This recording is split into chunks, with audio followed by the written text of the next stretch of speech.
हर हर महादेव। इस चैनल पे नए हो तो चैनल को सब्सक्राइब करना और लाइक करना और कमेंट करके ज़रूर बताना कि ये वीडियो कैसा लगा। आज जो विषय है कि अनुष्ठान के बाद हवन कैसे करें और हवन करें तो सफलता कैसे मिले। तो हवन जो एक ऐसी पद्धति है कि उससे बहुत सारी शक्तियाँ प्रचंड होते हैं। हवन करने से आपकी ताकत बढ़ता है, आपकी ओरा बढ़ता है। तो आप स्क्रीन पे देख रहे हैं कि हवन कुंड है। अगर ऐसा भी हवन कुंड आप ले सकते हैं। यदि आपके पास ऐसा हवन कुंड नहीं है तो आप मिट्टी का बर्तन में भी हवन कर सकते हैं, या तो जमीन पे हवन कुंड बना सकते हैं, या तो ईंटा 8 ईंटा को लगाकर हवन कुंड बना सकते हैं। तो हवन करने के लिए हवन कुंड की आपको आवश्यकता पड़ेगी। जो स्क्रीन पे मैं दिखा रहा हूँ हवन कुंड ऐसा देख लेना। इसके बाद घी का आवश्यकता पड़ेगा। घी देख रहे हो, पतंजलि का घी है, क्योंकि ओरिजिनल घी से जब हवन नहीं करोगे तो जितना ऊर्जा तुमको मिलना चाहिए नहीं मिल पाएगा। क्योंकि मार्केट में बहुत सारे ऐसे घी मिल रहे हैं जो नकली घी है, वो घी है ही नहीं, वो चर्बी होता है। तो वो घी से करने के बाद अनुष्ठान आपका सफल नहीं होगा।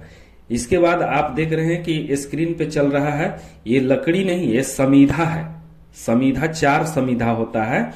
तो 4 समीधा, इसमें थोड़ा ज्यादा समीधा मैं दिखाया हूं, लेकिन 4 ही समीधा लेना है।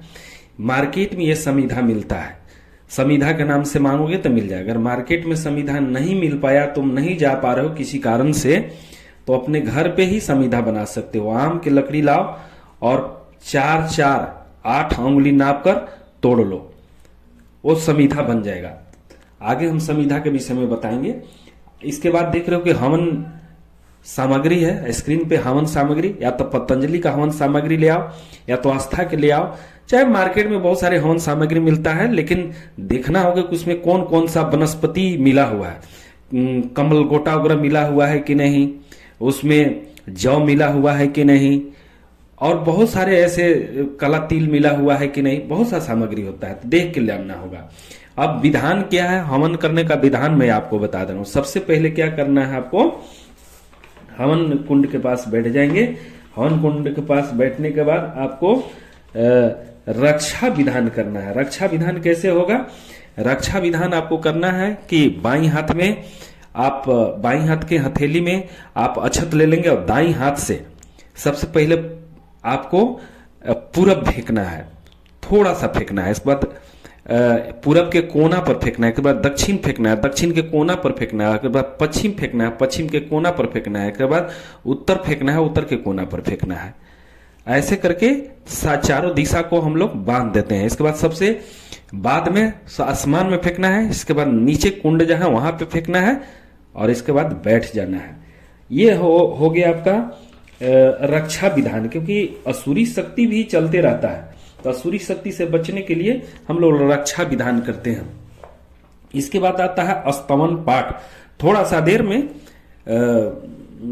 रक्षा विधान करने के बाद अग्नि स्थापना करना है। अग्नि स्थापना कैसे होगा? रुआ को लगा के हवन कुंड में डाल देना है, के बाद माचिस से मार के उसमें लकड़ी लगा देना है।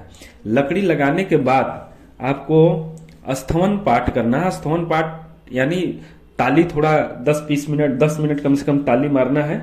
और कोई अगर गीत है तो गा सकते हैं, और नहीं कुछ आता है तो कोई बात नहीं, खाली ताली मारिए 1-2 मिनट। ताली मारने के बाद अब हमने अग्नि प्रदीपम करेंगे। अग्नि प्रदीपम कैसे होगा? जैसे आग को हाथ से सुलगाने टाइप का हम लोग हाथ से अग्नि को प्रज्वलित करेंगे। जैसे पंखा होता है ना, हैंड फैन, तो कैसे मारते, उसी तरह से हाथ से ही मारेंगे। ऐसे पंखा से मारने का ही विधान है कि पूरी तरह से हम लोग अग्नि देव को प्रज्वलित कर लेते हैं, फिर बाद ही हवन करते हैं। तो उसको हम लोग बोलते हैं अग्नि प्रदीपम। अब रहा समीधा धारण। 4 समीधा है आपके पास। समीधा को घी में दोनों साइड से डुबोना है और 3 उंगली से समीधा स्वाहा करना है। चारों है, चारों को स्वाहा स्वाहा से आपको हवन कुंड में डाल देना है। समीधा धारण हो गया।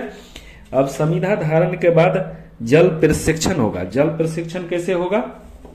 थोड़ा कटोरा में पानी रखना और चम्मच से सबसे पहले पूरब साइड में, कुंड के पूरब साइड में गिराना है। उसके बाद पश्चिम साइड में, कुंड के पश्चिम साइड में गिराना। इसके बाद फिर उत्तर साइड में गिराना।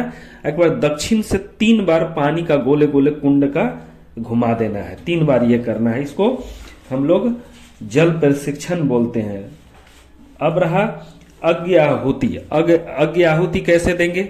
7 बार हम लोग घी का सबसे पहले आहुति देंगे। कटोरा में घी भर लेना है और चम्मच ले लेना है और चम्मच से 7 बार देना। हम स्क्रीन पे मंत्र भी डाल देंगे, लेकिन हम ऐसे बोल भी देते हैं। ओम प्रजापते स्वाहा इदम प्रजापते इदम नमः, एक चम्मच डालना है।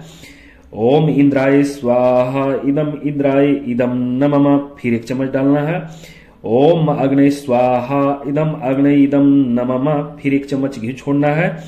ओम सुमाय स्वाहा इदम सुमाय इदम नमः।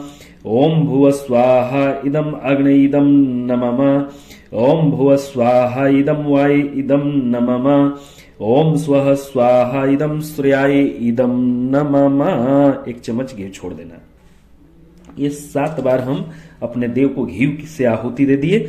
अब आपका आहुति जिस मंत्र से आप साधना कर रहे हैं, अनुष्ठान कर रहे हैं, उसी मंत्र से अब आपको हवन सामग्री लेके 3 उंगली लगाकर और हवन करना है, जैसा विधि विधान आप लोग को बताया गया है कि हवन कितना बार करना है। कोई भाई 3 माला से करेंगे, कोई 5 माला से भी करता है। तो 5 माला मतलब 108 बार का मंत्र, जिसे मान के चलिए ओम नमः शिवाय स्वाहा, लास्ट में स्वाहा जरूर लगाना है।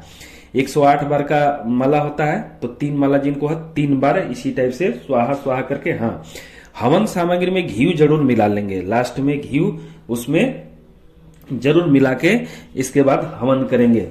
और हवन जब आपकी हो जाए तो हवन करने के बाद भी विधान यहाँ पे है शिष्टकृत होम। शिष्टकृत होम हम जैसे करेंगे क्या कि जब हवन मेरा समाप्त हो जाएगा तो थोड़ा सा मिष्ठान और घी चम्मच में रखकर अग्निदेव को हम लोग हवन कुंड में आहुति दे देंगे। तो शिष्टकृत होम हो गया।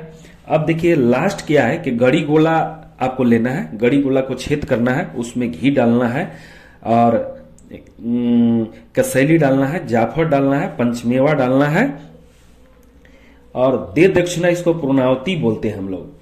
और थोड़ा मौली धागा डाल दीजिएगा। इसके बाद खड़ा होकर हम लोग हवन कुंड में हम लोग गड़ी को गोला को डाल देंगे। इसके बाद लास्ट वसोधारा है। वसोधारा जो है, इसको गौर से सुनना, थोड़ा घी ले लेना कटोरा में और लास्ट में जब गड़ी का गोला डालने के बाद लास्ट में घी को कुंड में धार बना के और टपकाना है। जब तक पूरे कटोरा का आपका ये नहीं हो जाए तब तक करना है। इसके बाद आपको आरती करना है। बहुत बहुत धन्यवाद।